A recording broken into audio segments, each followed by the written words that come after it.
The throne room was made of crystal.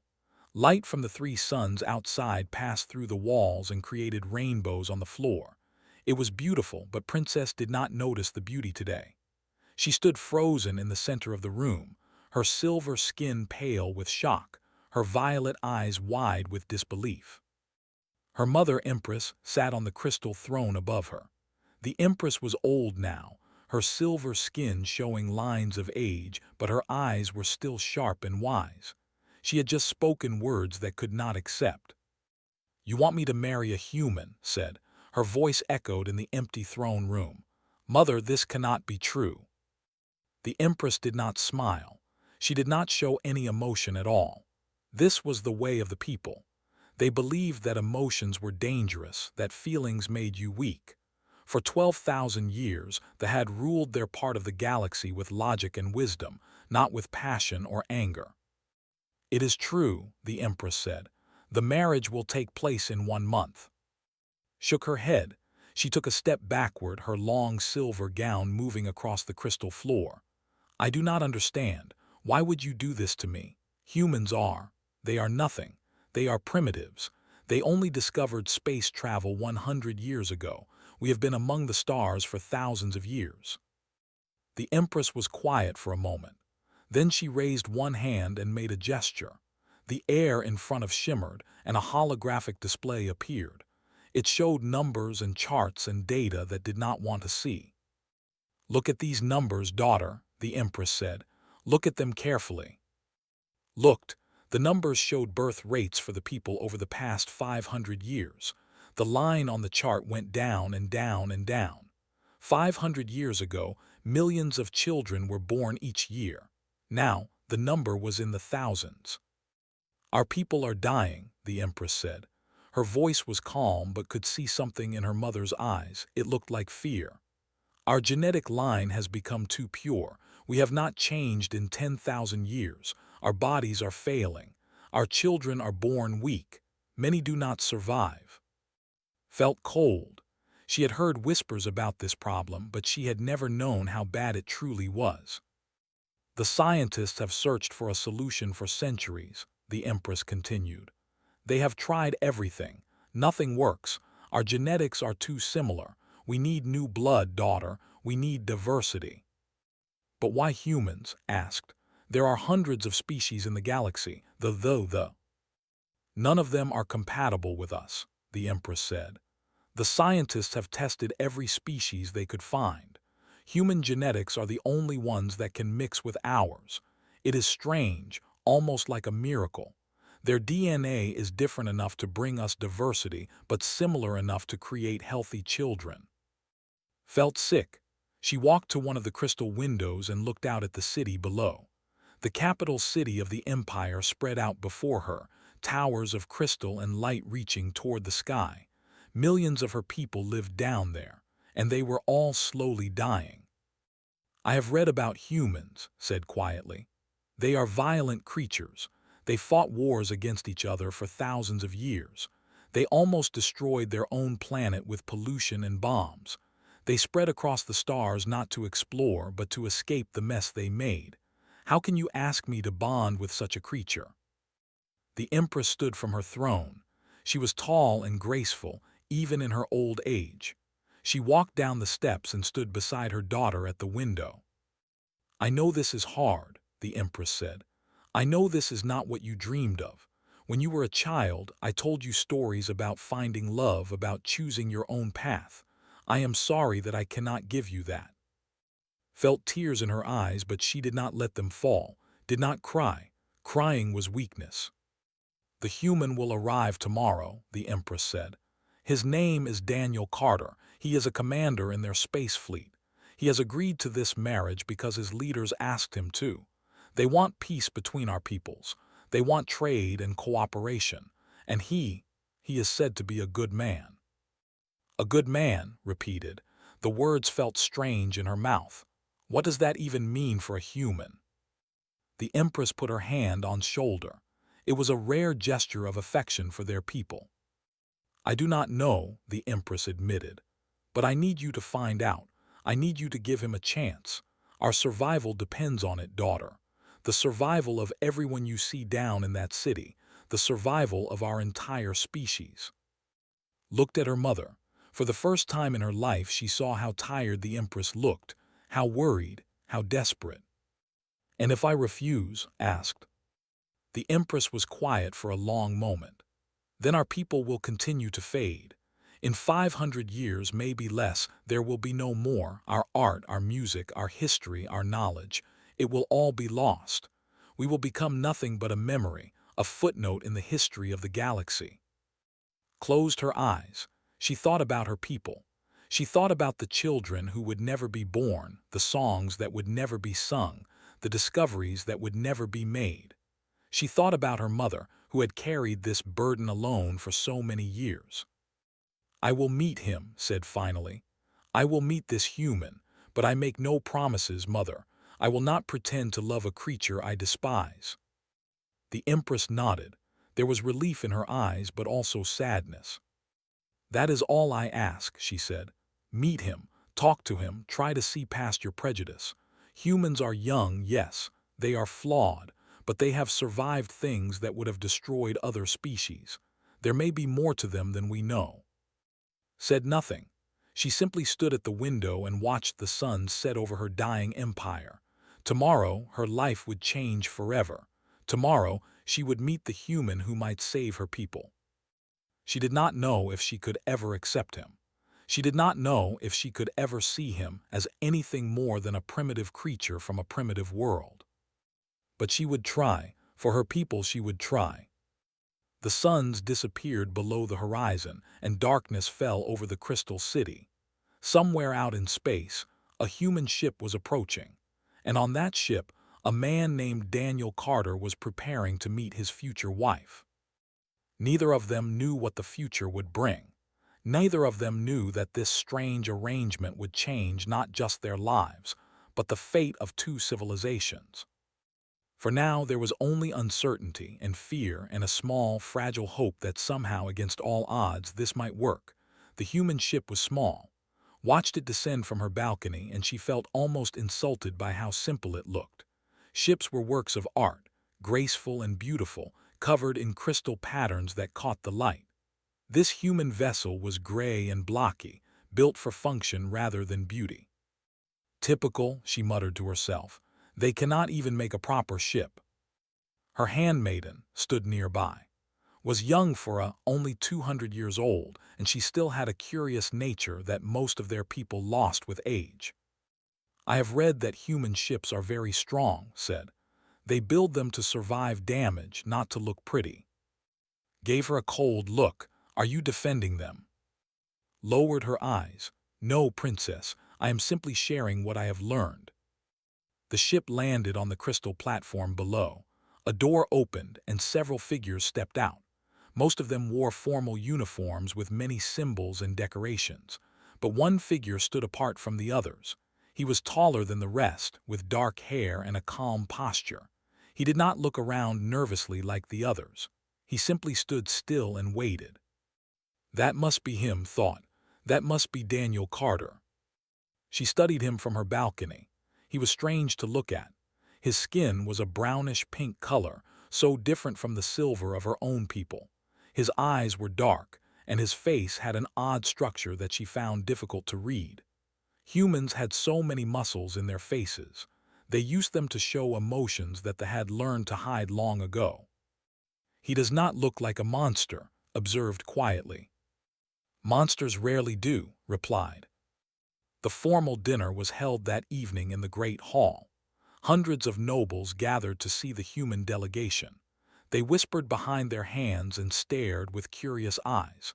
Many of them had never seen a human before, only heard stories. Sat at the high table beside her mother. Daniel Carter was given the seat of honor across from her. When he sat down, he looked directly at her and gave a small nod of greeting. His expression was polite but not overly friendly. He did not smile like some humans did, with all their teeth showing. The dinner began with traditional dishes. Watched Daniel as he tried each one. He did not make faces or complain, even when he tasted the bitter root soup that many oft found disgusting. He simply ate what was offered and thanked the servants who brought each course. "You are very quiet," said finally. She had expected him to boast about human achievements or make demands about the marriage arrangement. Instead, he had barely spoken. Daniel looked at her. His dark eyes were steady and calm. "I am listening," he said. "I find that I learn more by listening than by talking." "And what have you learned?" "That your people value control and dignity. That emotions are considered private things, not to be displayed in public. That this dinner is a test, and everyone here is watching to see if I will embarrass myself." Was surprised. She had not expected him to be so observant. "You are more clever than I expected," she admitted. "I will take that as a compliment," Daniel said. There was a slight warmth in his voice, but he did not smile. As the dinner continued, Daniel began asking questions. He asked about art and music. He asked about their history and their traditions. He asked about the crystal towers and how they were built. Each question showed that he had already studied her people, that he was genuinely curious about their culture. Found herself answering despite her desire to stay cold and distant. She told him about the ancient composers who had created music that could be felt as well as heard. She told him about the crystal gardens where her people went to meditate. She told him about the poets who wrote verses in light and color. "Your civilization is beautiful," Daniel said when she finished. "I can see why you would think humans are primitive by comparison." Felt a strange twist in her chest. She had been preparing to defend her rudeness, but he had disarmed her with honesty. "We have done terrible things," Daniel continued. "We have had wars that killed millions of our own kind. We polluted our home world until it nearly died. We are not proud of these things, but we learned from them. Every mistake taught us something. We are still learning." "And what have you learned?" asked. Daniel thought for a moment. That life is precious. That differences should be celebrated, not feared. That the strongest thing a person can do is admit when they are wrong and try to do better. Did not know how to respond. This was not what she had expected. She had expected arrogance and ignorance. Instead, she found humility and wisdom. After the dinner ended, returned to her chambers. Was waiting for her, practically bouncing with excitement. "Princess, I must tell you something," said. After the dinner, the human commander spent 3 hours talking to the palace servants. Frowned. "What do you mean?" He asked them about their lives, their families, their hopes and dreams. He wanted to know what it was like to work in the palace, what their days were like, what made them happy. Eyes were wide with amazement. No visiting dignitary has ever done such a thing, not once in 500 years. Sat down slowly. She thought about Daniel's calm eyes, his careful questions, his admission of human flaws. She thought about him spending hours talking to servants instead of sleeping in preparation for the next day's events. "He is strange," she said finally. "Perhaps," agreed, "or perhaps he is simply human." Lay awake that night, staring at the crystal ceiling of her chamber. She had spent her whole life believing that humans were lesser creatures, primitives who had stumbled into the stars by accident. But Daniel Carter did not fit that picture. He was not what she expected. He was something else entirely, something she did not understand. And for the first time since her mother announced the marriage, felt something besides anger and disgust. She felt curious. She wanted to know more about this strange human who listened instead of talking, who spoke to servants as equals, who admitted his people's flaws without shame. Perhaps, she thought as she finally drifted to sleep, perhaps there is more to humans than I believed. It was a small thought, barely more than a whisper in her mind, but it was the beginning of something, the first crack in the wall she had built around her heart. Outside her window, the 3 moons of her world rose slowly into the sky, and somewhere in the guest quarters, a human man lay awake as well, thinking about the silver-skinned princess who had looked at him with such distrust. Neither of them knew it yet, but their story was just beginning. 2 weeks passed. In that time, found herself spending more and more time with Daniel Carter. They walked through the Crystal Gardens together. They attended concerts of music. They sat in the great library and talked for hours about history and philosophy and the differences between their peoples. She was not falling in love with him. She told herself this every day. She was simply learning about him, studying him like a scientist studies a strange new creature. That was all, nothing more. But sometimes, when he laughed at something she said, she felt a warmth in her chest that she did not understand. And sometimes, when their eyes met across a crowded room, she felt her heart beat faster. She pushed these feelings away. She was a princess of the. She would not let herself feel such things for a human. On the 14th night of Daniel's visit, everything changed. Was in her chambers preparing for sleep.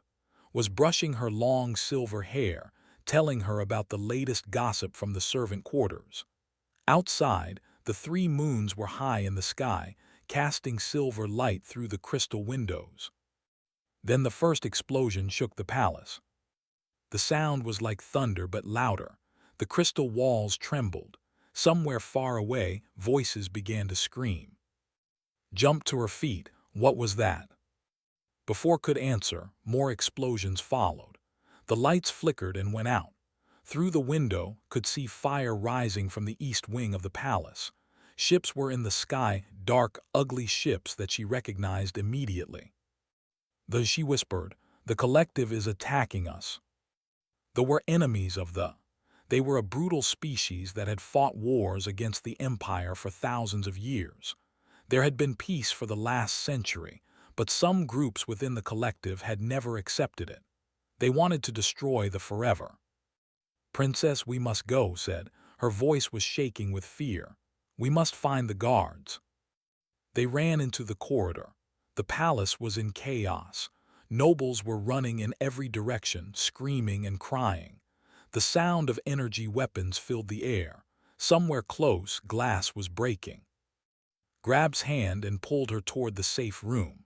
Her mother had taught her the route when she was a child. Down 2 corridors, up 1 staircase, through the hidden door behind the painting of the first empress.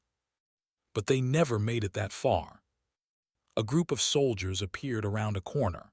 There were 6 of them, tall and covered in dark armor, their faces hidden behind metal masks. They carried energy rifles that glowed with deadly blue light. "Run!" screamed at. She pushed her handmaiden toward a side corridor. "Run and hide, do not stop." Ran crying. The soldiers let her go. They were not interested in servants. They wanted the princess. Turned and ran in the opposite direction. Her long gown slowed her down, so she ripped the lower half away and kept running. Behind her, she could hear the heavy footsteps of the soldiers following. She ran down 1 corridor, then another. She had no weapon, no way to defend herself. They were not warriors. They had not fought their own battles in generations. They relied on guards and soldiers to protect them. But the guards were nowhere to be seen. Either they were dead or they were fighting elsewhere in the palace. Turned a corner and found herself in a dead end. A blank crystal wall stood in front of her. There was no escape. She turned around. 3 soldiers had followed her. They walked slowly toward her, their weapons raised. "Princess," one of them said. His voice was rough and cruel through his mask. "You are going to die tonight, and with you dies the hope of the Empire." Pressed her back against the wall. Her heart was pounding. Her hands were shaking. She was going to die here alone in a dark corridor of her own palace. Then she heard footsteps, fast footsteps running toward them. Daniel Carter appeared from a side passage. He was not wearing his uniform. He wore simple clothes, as if he had been sleeping when the attack began. His face was serious and focused. In his hand, he carried a blade, a simple steel knife, the kind humans had used for thousands of years before they discovered energy weapons. "Get away from her," Daniel said. The soldiers turned toward him. One of them laughed. "A human with a knife. This is your savior, princess." Daniel did not answer. He moved. Had never seen anything like it. Daniel was fast, faster than she thought possible for a human.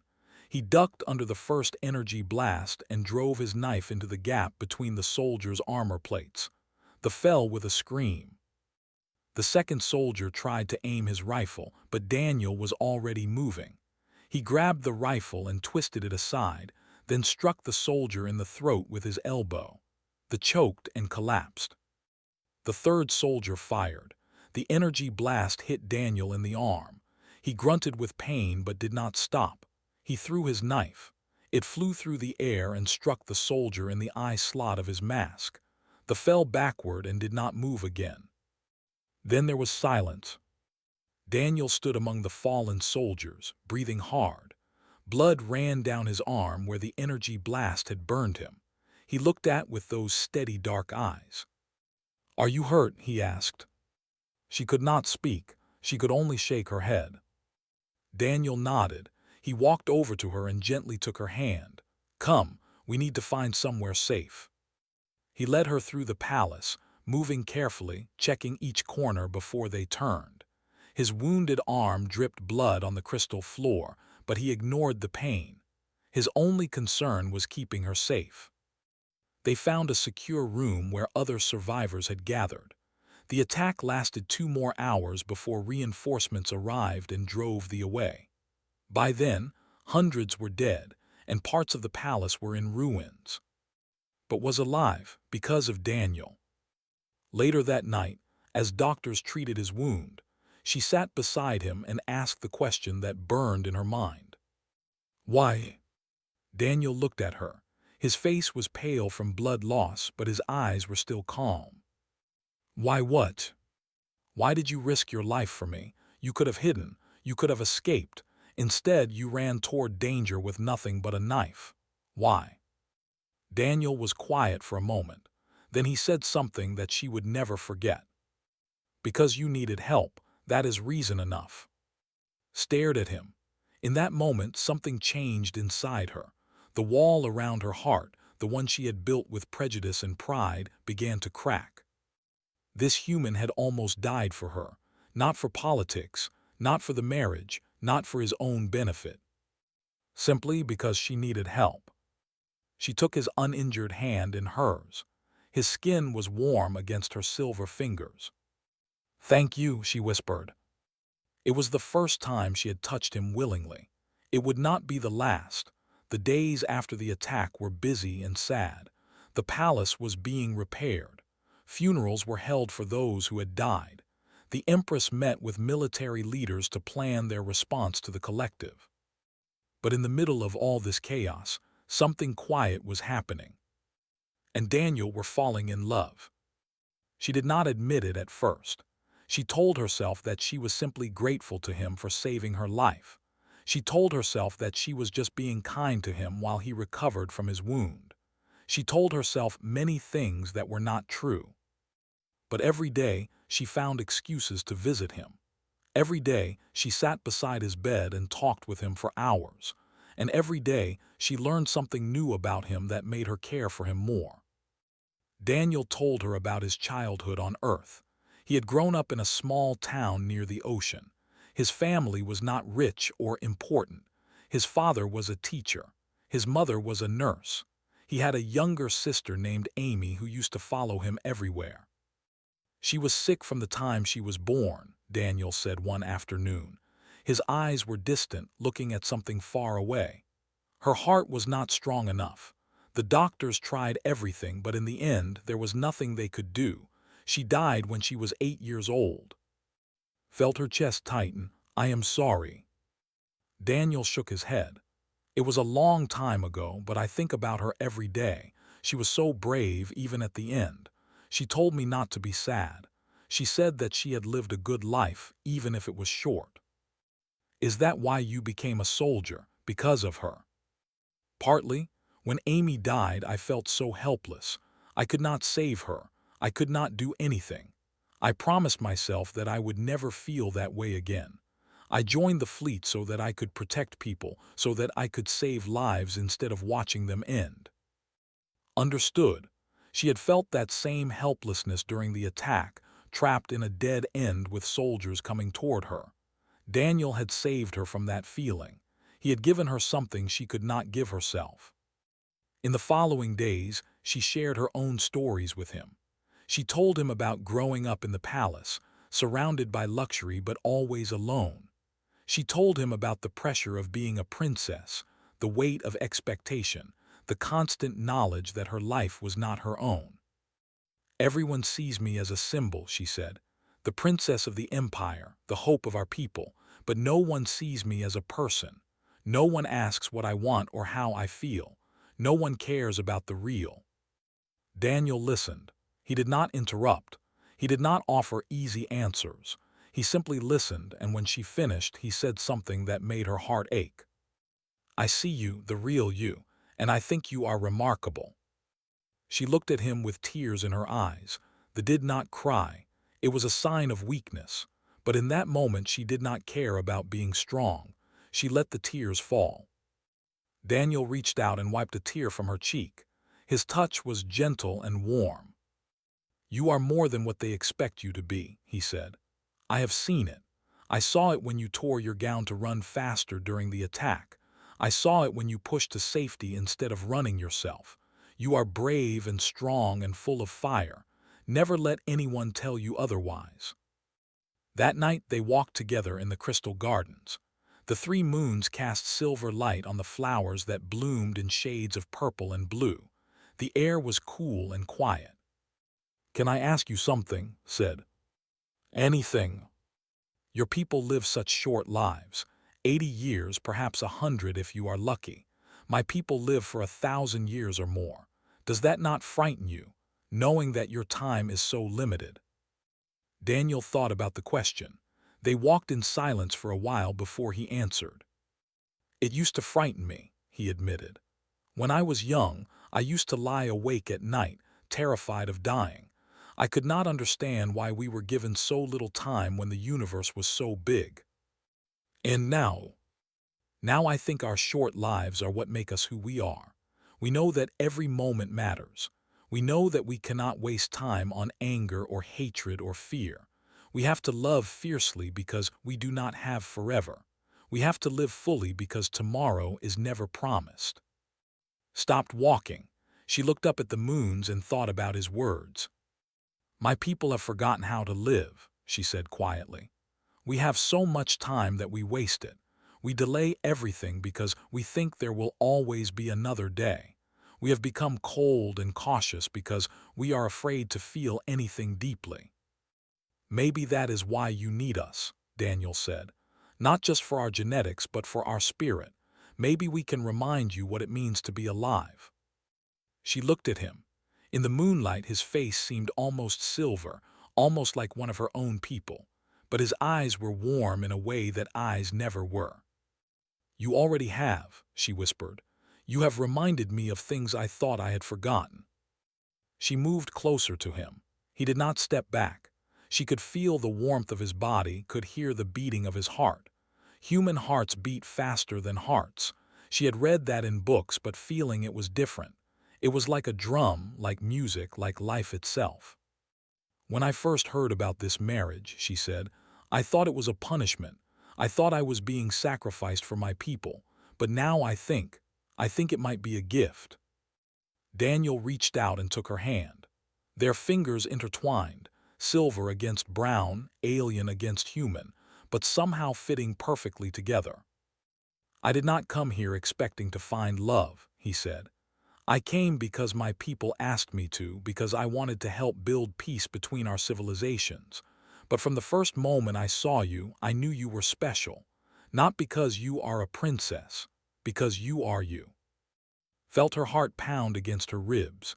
This feeling was so strange, so powerful, so terrifying and wonderful all at once. This must be what humans called love. This burning in her chest, this lightness in her head, this desperate desire to be close to him forever. "I think I love you," she said. The words came out before she could stop them. "I do not know how it happened. I do not know when it happened. But I think I love you, Daniel Carter." He smiled.